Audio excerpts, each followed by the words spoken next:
Parceritos, el día de hoy vamos a hablar de un personaje llamado Espartaco, sí señores, el gladiador que fue capaz de rebelarse en contra de la República Romana.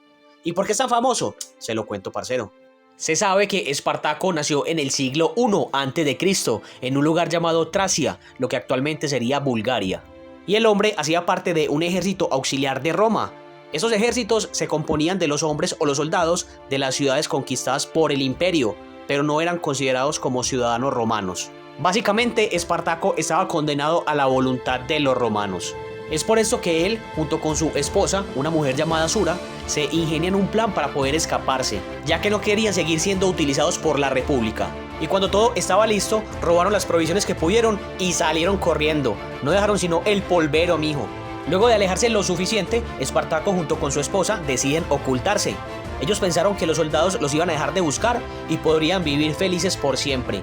Pero estaban totalmente equivocados, mi hermano. Parceros, si en algo eran buenos los romanos, era en buscar a los desertores. Ellos los iban a cazar hasta encontrarlos. Y el futuro que le esperaba cuando fuera capturado sería únicamente la esclavitud o la muerte. Desafortunadamente para Espartaco, las tropas romanas logran localizarlo y es capturado junto con su esposa. Y gracias a su fuerza e inteligencia no es condenado a muerte. Por el contrario, es vendido como esclavo. Espartaco sería separado para siempre de su esposa y nunca más volvería a verla. Léntulo Batiato, un hombre que se dedicaba al negocio de los gladiadores, sería quien compraría a este desertor. El hombre le veía mucho futuro y lo convertiría en todo un guerrero, mi hermano. Lo enviaría a su escuela de gladiadores, ubicada en la localidad de Capua. Y sería desde allí que comenzaría a nacer la leyenda de este gladiador que puso a Roma de rodillas. Póngale cuidado. En esta escuela, Espartaco conocería a dos de sus grandes amigos que en un futuro serían los generales de su ejército rebelde, Crixo y Enomao, quienes acompañarían a este man durante toda su travesía y todo su levantamiento. Esos tres locos estuvieron durante meses ideando un plan de escape y apenas vieron la oportunidad, actuaron inmediatamente. Aprovecharon un descuido de los hombres que los custodiaban y pudieron entrar en la cocina. Mi hermano, allí cogieron lo que se encontraron: cuchillos, tenedores, palos, para poder pelear por su libertad. Y cuando nadie se lo esperaba, los gladiadores atacarían a los guardias, los asesinarían a todos y lograrían escapar. Según las crónicas, 80 gladiadores huirían junto con Espartaco. Ellos no querían fama ni gloria, solamente querían huir de la esclavitud. Pero el chisme de que se habían escapado se regó por toda la región. En esa época sí que abundaban chismosos, mijo. Los demás esclavos veían en Espartaco un símbolo de libertad, la posibilidad de huir de sus miserables vidas y poder ser libres totalmente.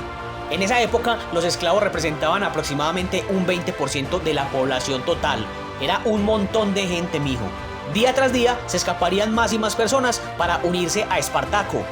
De esta manera se empezaría a formar el futuro ejército rebelde. Formarían un primer campamento en lo alto del monte Vesubio, pensando así que estarían mucho más protegidos. Y mientras tanto, en Roma, los senadores no daban mayor importancia a este levantamiento y únicamente enviarían a 3.000 hombres a cargo de un general llamado Cayo Claudio, un hombre sin mucha experiencia que tendría que enfrentarse a un guerrero como Espartaco. Conociendo que los rebeldes se ubicaban en lo alto del monte Vesubio, el general romano le ordena a sus tropas que construyan un campamento en el único camino que les permitiría bajar.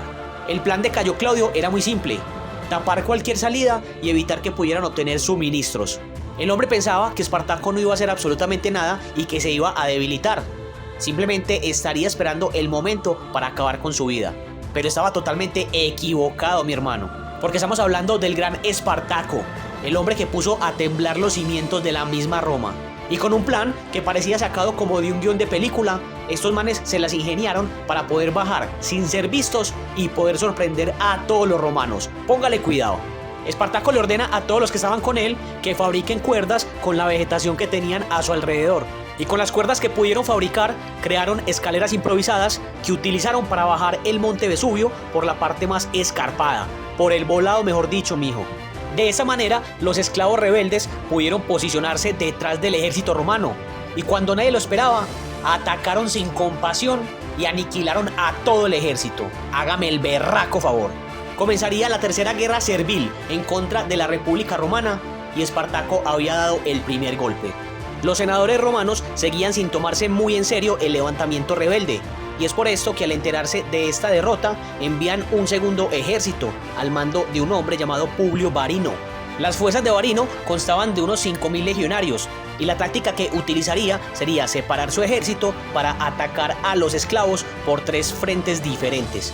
Pero Espartaco se enteró y antes de que lo pudieran atacar, atacaría primero.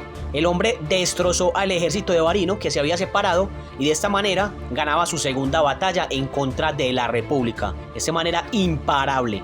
La intención principal del ejército de esclavos en ese momento era escapar de Roma, irse lo más lejos posible para que nunca más los volvieran a esclavizar. Y para conseguir ese objetivo tenían que formar un ejército lo suficientemente bueno para que se enfrentara a las legiones romanas. Crixo, Enomao y Espartaco se encargarían de formar ese ejército, el cual tendrían listo en muy poco tiempo. Y a la velocidad que se escapaban los esclavos y se unían a su contienda, el ejército crecía y crecía día tras día, llegando a tener en ese momento entre unos 40.000 a 50.000 esclavos rebeldes. Gracias a las victorias que habían obtenido en contra del ejército romano, unos 20.000 hombres al mando de Crixo se negaron a huir de Italia.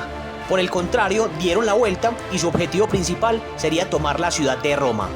El Senado romano se empezaba a preocupar ya que habían perdido a 2 ejércitos en manos de esclavos inexpertos en combate. Y es por eso que deciden llamar a los pesos pesados, mijo, a los cónsules. Estos manes eran los duros de duros y eran quienes manejaban la mayor parte del ejército disponible en la República Romana. Lentulio Clodiano y Galio Publicola serían los cónsules que pretendían acabar con el gladiador rebelde. Crixo, quien para ese momento ya tenía una fuerza de entre unos 20.000 a 30.000 hombres, sería quien se enfrentaría primero a los cónsules. Pero al no tener la misma capacidad de estrategia que tenía Espartaco, sería derrotado de manera aplastante por una única legión del cónsul Publicola. En esa batalla moriría Crixo y al parecer también Enomao, dejando como único líder de toda la rebelión a Espartaco.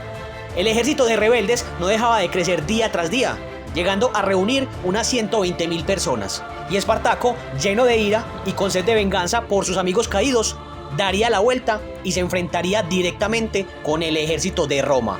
De esta manera, un duro. El ejército rebelde se enfrentaría primero a las legiones de Clodiano, y en dicha batalla se impondrían de manera aplastante y derrotarían a los romanos. Espartaco daría la vuelta y se enfrentaría a las legiones de Publicola, obteniendo una victoria decisiva que obligaba a los cónsules a retirarse, algo totalmente inimaginable. El miedo se apoderaría de los romanos, quienes veían cómo ejército tras ejército era derrotado por unos simples esclavos. Sería en ese momento que aparecería un hombre quien prometía salvar a Roma de este levantamiento: Marco Licinio Craso, uno de los hombres más ricos y poderosos de toda la República. Craso había hecho una enorme fortuna a través del negocio de comprar y vender esclavos, y es por esto que el hombre estaba enormemente perjudicado. Y sin tener una mejor opción, el Senado romano decide darle el poder total sobre las legiones a este man. Craso castigaría de forma contundente a todos los soldados que en alguna ocasión huyeron de Espartaco. 1 de cada 10 hombres fue asesinado por sus mismos compañeros para evitar en un futuro que volvieran a huir.